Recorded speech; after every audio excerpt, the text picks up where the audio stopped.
ভাইয়া এনে একটা সত্য দেওয়া আছে, যদি এটা হচ্ছে শর্টকাট অনকাট মনে রাখতে পারো, যদি এ একটি n ইন্টু n কোণ ম্যাট্রিক্স হয় তাহলে A not equal to zero, A not equal to zero, A not equal to zero কার লেগে এ যদি নট ইজিক্যাল টু জিরো না হয় তাহলে আমরা এই বিপরীত ম্যাট্রিক্সটা বার করতে পারবো না। তাহলে পি এর ক্ষেত্রে n ইন্টু n কোণ ম্যাট্রিক্সের ক্ষেত্রে পি এ দিয়ে বার করি, পি টু পাওয়ার n ইজিক্যাল টু এ। পি ইনভার্সের ক্ষেত্রে সবই সেম থাকবো, জাস্ট ইনভার্সের ক্ষেত্রে কি 1 বাই নিচেরটা, ঠিক আছে।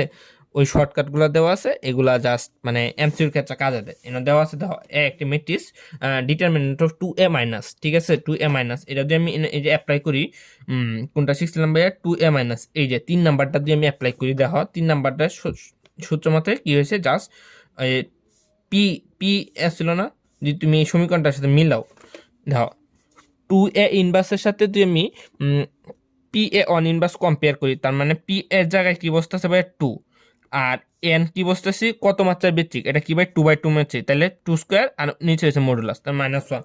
ওকে, আর নির্ণায়কের মান যেমন বার করে জানি, যে সাপোজ এটা নিয়ে এই যে দুইটা, এইটা এই বুক্তির সাথে সাপোজ এক নাম্বার বুক্তির ক্ষেত্রে এটা কলাম বাদ দেবো, বাকি দুইটা গুণ হইব, 2 নাম্বার ক্ষেত্রে এরকম সেমি, 3 নাম্বার ক্ষেত্রে এমনি জাস্ট যোগ হইব। ওকে, এইগুলো। আর এই যে নির্ণায়কের ক্ষেত্রে অবেদের কিছু শর্তাবলী আছে, ফার্স্ট হতে সেগুলো পড়ে রাখবা। অবেদের শর্তগুলো দ্বারা ম্যাট্রিক্সে যোগ বিয়োগ করে আমরা ওভারঅল একটা আর কি, মানে কি কারণে এই যে ডানে বামে মানে মেনলি যে শর্তগুলো আছে পড়বা, এগুলো অ্যাপ্লাই করে তুমি ম্যাথ করতে পারবা, ঠিক আছে। আবার এমসিকিউর ক্ষেত্রে খুবই ইম্পর্টেন্ট, তুমি শর্তগুলো জাস্ট পড়ে রাখবা। এইগুলা বইও আছে, সব জায়গায় আছে, শর্তগুলো পড়ে রাখবা, শর্তগুলো পড়ে পরে ওইসব কোয়েশ্চেন ব্যাংকে প্র্যাকটিস করবা। ওকে, ঠিক আছে। দেখো ভাইয়া, এই এক নাম্বারটা দেওয়া আছে, এক নাম্বারটা যেহেতু দেওয়া আছে, এক নাম্বারে বলছে এ ইকুয়াল টু বি হলে এক্স এর কুর মানের জন্য সত্য। তো দুইটা সমীকরণ, এক্স এর মান, এটা মানটা বার করলো, এটা এক্স এর মানটা বার করলো, দুইটা কম্পেয়ার করবা তো মিলে যাবো, ঠিক আছে। নির্ণায়কের মানটি শূন্য হবে যদি, মানে শূন্য হওয়ার অনেকগুলো কন্ডিশন আছে, উপরে যেন দেখাইছি এগুলার মধ্যেই আছে, সবগুলো কন্ডিশনে আছে। তো এখানে দেখো একটা ম্যাট্রিক্স দেওয়া আছে, এটা ম্যাট্রিক্স দেওয়া আছে, একটা ম্যাট্রিক্সের শূন্য হওয়ার সত্য হইছে যখন দুইটা সারি বা দুইটা কলমের সব বুক্তিগুলো সমান হয়, তখন ম্যাট্রিক্সটা শূন্য হয়ে যায়। তো এইটা 1 2 3 1 2 আছে, এই পি এর জায়গায় তুমি 3টা বসাই, তাইলে ম্যাট্রিক্সটা শূন্য হতে হবে, আনসার হচ্ছে 3, ঠিক আছে। ওকে, দেখো দেওয়া আছে এই ম্যাট্রিক্সের মান দেওয়া আছে 10, 10 হলে এর মান কত, জাস্ট নির্ণায়কের মানটা বার করবা, নির্ণায়কের মান বার করে তুমি মানে বার করবা, তাইলে হয়ে যাবে, ঠিক আছে। নির্ণায়কের মান 2 হলে কে এর মান কত, নির্ণায়কের মান 2 হলে কে দুইটা কাজ করবা, জাস্ট ইজি ইজি। আর এটা নির্ণায়কের মান কত, নির্ণায়কের মান এটা ইম্পর্টেন্ট মনে রাখতে পারো, এটা মান হচ্ছে 0, ঠিক আছে। এই ক্যালকুলেশনটা আর কি করতে হবে আলটিমেটলি। আর এটার মান কত, I square is equal to I, তুমি যদি কাজ করো দেখবা সবগুলা ভুক্তি 0 হয়ে যাইতে, এই সাইডে সবগুলা ভুক্তি 0 হয়ে যাইতেছে, ঠিক আছে। কারণ আই কিউবের মান কত, মাইনাস আই, আই টু পাওয়ার 5 এর মান কত, আই টু পাওয়ার 5 এর মান হচ্ছে মাইনাস আই কিউব, মানে এইটাই দুইটা কাটাকাটি যে এই সাইডে সবগুলা 0 হয়ে যাবে, ঠিক আছে। 0 হয়ে গেলে একটা ভুক্তি, একটা নির্ণায়কের যদি সবগুলা ভুক্তি মানে একটা নির্ণায়কের একটা নির্ণায়কের যদি তুমি দেখো যে একটা কলাম একটা সারি সবগুলা ভুক্তি যদি 0 হয়, তাহলে নির্ণায়কের মান কি পাইয়া 0 হইব, ঠিক আছে। এই দেখো এ এর মান এত হলে, এটা একটা সত্য ছিল, এই যে পড়াইছিলাম না, প্রধান কর্ণ বরাবর দুই যে আমি সবগুলো ভুক্তি যদি সেম হয়, ঠিক আছে, সবগুলো ভুক্তি যদি প্রধান কর্ণ বরাবর সেম হয় আর বাকিগুলো যদি 0 হয়, তাহলে এর আনসার হয়েছে প্রধান কর্ণ বরাবর ত্রিমাত্রিকের ক্ষেত্রে কি হবে, দ্বিমাত্রিকের ক্ষেত্রে স্কোয়ার হবে, ঠিক আছে। ওকে, 9 নাম্বার 10 নাম্বার কোশ্চেন, বি এর মান কত, বি এর মান কত। তো এরা বলছে নির্ণায়কের মান যদি 0 হয় তাহলে ভাইয়া ভিউ এর মান কত, তো এই নির্ণায়কের মানটা বার করবা, বিটার মানটা বার করবা। আর 9 নাম্বারের ক্ষেত্রে এই বলছে ভাইয়া, দেখো 9 নাম্বারের ক্ষেত্রে যদি আমি কাউন্ট করি, এ ওমেগার এর মান কত, মানটা হচ্ছে -4, ইজি ভাই ইজি।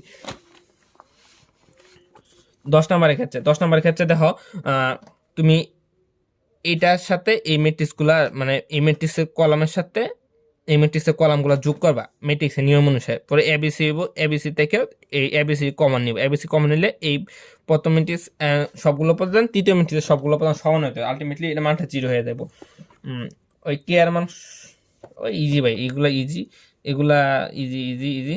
আচ্ছা, এগুলা ইজি। আচ্ছা, এটা বলছে যে একটা matrix alpha alpha x beta beta beta theta theta theta 0 হলে এক্স ইকুয়াল টু হোয়াট, মানে নির্ণায়কের মান কখন 0 ভাই, যখন একটা ম্যাট্রিক্সের সারি সংখ্যা, সারি সবগুলো উপাদান সাথে আরেকটা সারির সবগুলো উপাদান সমান হয়, বা কলামে একটা সারির সাথে আরেকটা কলামের সবগুলো উপাদান সমান হয়।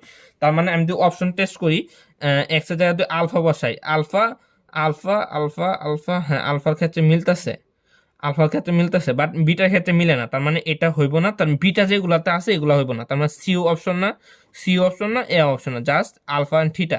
ঠিক আছে, জাস্ট অপশন টেস্টটা করবো, অপশন টেস্ট করলে হয়ে যাবো। ঠিক আছে, এক্স এর মান কত, ওকে, নির্ণায়কের মানটা বার করবো, নির্ণায়কের মান বার করে এক্স এর মান বার করে দিবা। এই যে নির্ণায়কের মান দেখো, এই সত্যগুলা যেন তোমার এই যে আগে একবার দেখছিলাম না, সত্যগুলা ভালো করে পড়বা। এই না দেখো সবগুলা পার্থক্য হয়েছে 3, এটা পার্থক্য 3, এই দুইটা কলামে সবগুলো উপাদান পার্থক্য হয়েছে 3, এই দুইটা কলামের পার্থক্য হয়েছে 3।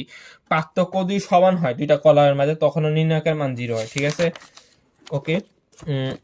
এই 3 চলকের বিশিষ্ট সমীকরণ, এগুলো হচ্ছে ক্যামার রুল ক্ষেত্রে তুমি সিকিউ আসে, সিকিউ এর ক্ষেত্রে ক্যামার রুল অ্যাপ্লাই করে আমরা করি, বাট আলটিমেটলি মানে যে এগুলো আছে মানে এমসিকিউ ক্ষেত্রে ভাই অনেক অপশন টেস্ট, এমসিকিউ ক্ষেত্রে কি মেইন ফোকাস কি ভাই, আমরা অপশন টেস্ট করবো, অপশন টেস্ট করে আমরা করে দেওয়া ভাই। 1 number MCQ x equal to b, ঠিক আছে, এ এক্স এর মান বার করবো, বি এর সাথে কম্পেয়ার করে এক্স এর মান বার করবো। আর এইগুলোর ক্ষেত্রে দেওয়া আছে দুইটা সমীকরণ দেওয়া আছে, সমীকরণ সমাধান করে করা যায়, বা সবচেয়ে সহজ উপায় হচ্ছে অপশন টেস্ট করে দাও। এই অপশনটা যদি তুমি না বসাও, মিলে না, এটা বসাও মিলে না, এটা বসাও মিলবো। ঠিক আছে, জাস্ট কল। ঠিক আছে, ওই আর কি কথা, ওই জেড এক্স এর মান, z x equal to y হয়, তো ম্যাট্রিক্স সীমান্তন করে এক্স এর মান বার করতে হবে, এক্স এর মান বার করতে হবে। তুমি জেড এক্স তুই বার করো, জেড এক্স বার করে ওয়াই এর সাথে কম্পেয়ার করবে, ওয়াই এর সাথে কম্পেয়ার করে এক্স ওয়াই মানে এক্স এর মানটা বার করে নেবা। ঠিক আছে, ওকে। দেখো ভাইয়া, লাস্ট এমসিকিউটা দেখো, জেড এক্স ইকুয়াল টু যদি z x equal to y হয়, ঠিক আছে, তার মানে আমার এক্স যে ম্যাট্রিক্সটা আছে এটা বার করতে হবে। তো জেড এক্স তুই আমি গুণ করি, জেড এক্স এর গুণ করে ওয়াই এর সাথে কম্পেয়ার করবো, ওয়াই এর সাথে কম্পেয়ার করে আমি মেনলি যে এক্স ম্যাট্রিক্স এক্স ওয়াই যেটা মান বার করে ম্যাট্রিক্সে গঠন করবো, তাহলে শেষ। তো ফাইনালি কোয়েশ্চেন মেকে আমরা ম্যাট্রিক্স শেষ। নেক্সট ক্লাসে সরলরেখা স্টার্ট হবে ইনশাল্লাহ।